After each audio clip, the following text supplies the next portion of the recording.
So I love being a homeschool mom. I do. I finally graduated them. I have 2 boys, which are precious, and they're awesome. 2 boys. My youngest is 18, and my oldest is unemployed. Well, I graduated both out of homeschool, and then my oldest went away to the Dream Center School of Ministry, went away to Bible school, finished that program. Yeah, now he's back home living on my couch because they told him there that Jesus paid it all.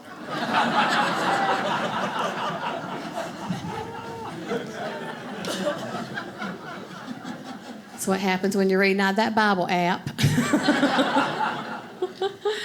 But I love it. His dad's so patient with him, y'all. And thank goodness. You know, one of you in the parenting relationship's got to have a little bit more patience than the other, and that's my precious husband.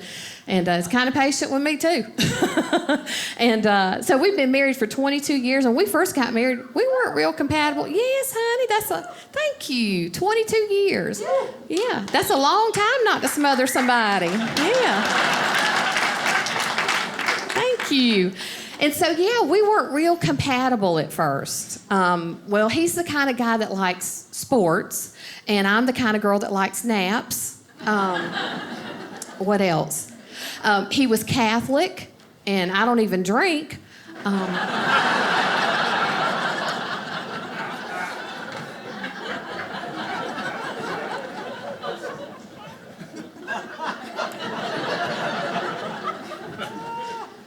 Sometimes that one just moves across the room.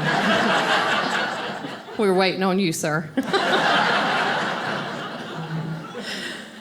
But we finally, you know, I took him to my church, and mine was way different than his, okay? If you know anything about Catholicism, it was just way different. I went to a non-denominational, free, spirit-filled worship church. Tiny bit different than Catholic.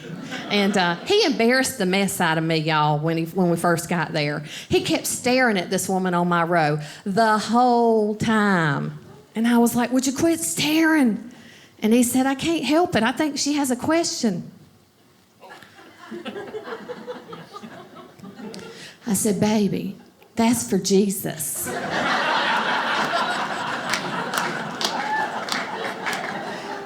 He said, well, if he calls on her, I'm out of here.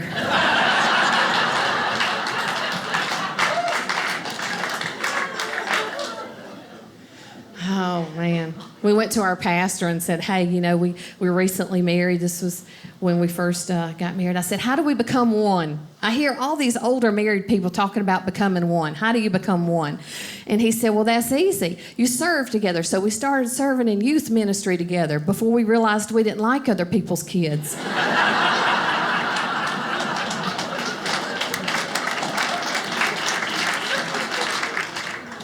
You think it, I say it. That's how we play this game. And so we get in youth ministry together, and we had this little 18-year-old couple who got engaged on purpose. And I took that little girl aside, and I told her, I said, honey, you don't know what you're doing. And she said, Miss Lisa, I don't know what I'd do without him. You can't think of nothing?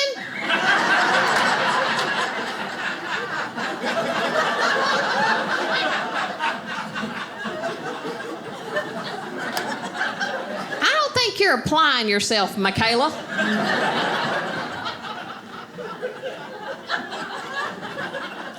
She said, Miss Lisa, he's my soulmate.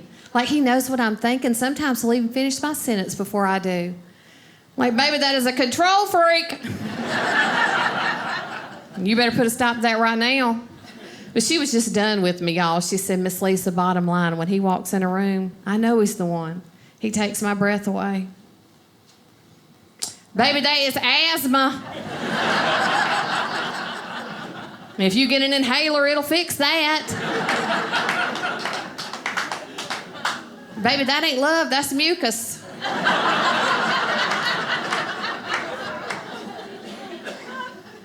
But you can't tell them nothing, can you? Young people just gonna do what they gonna do. And I'm not trying to pick on them because I know it's a journey. My husband and I had to try and figure out our love language when we first got married. You ever tried to do that? I found out mine 20 years ago was acts of service and quality time. And it changes, though, people. It changes. Like today, mine's very different. It's carbs and air conditioning.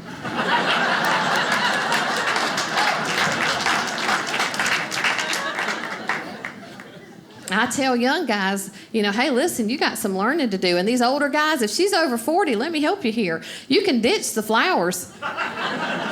You get that girl some Freon and a biscuit.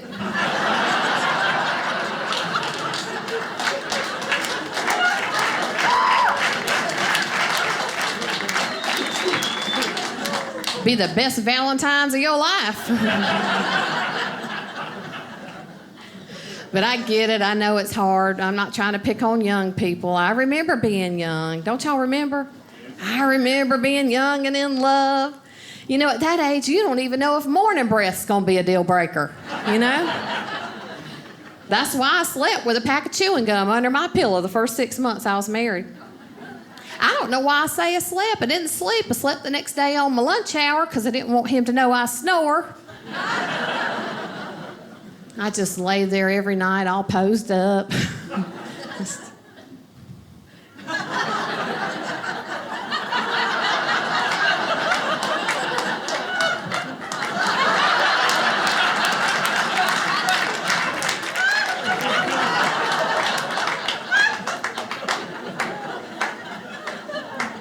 Trying to act like my breathing was always soft like kittens purring. And ladies, you can't hold that, okay? Like I'd get sleepy and I'd doze off and then I'd start snoring and then I'd suck that gum right in the back of my throat. And then I'd jump up because I think I'm dying. Then he jumps up and I have to convince him we're being robbed.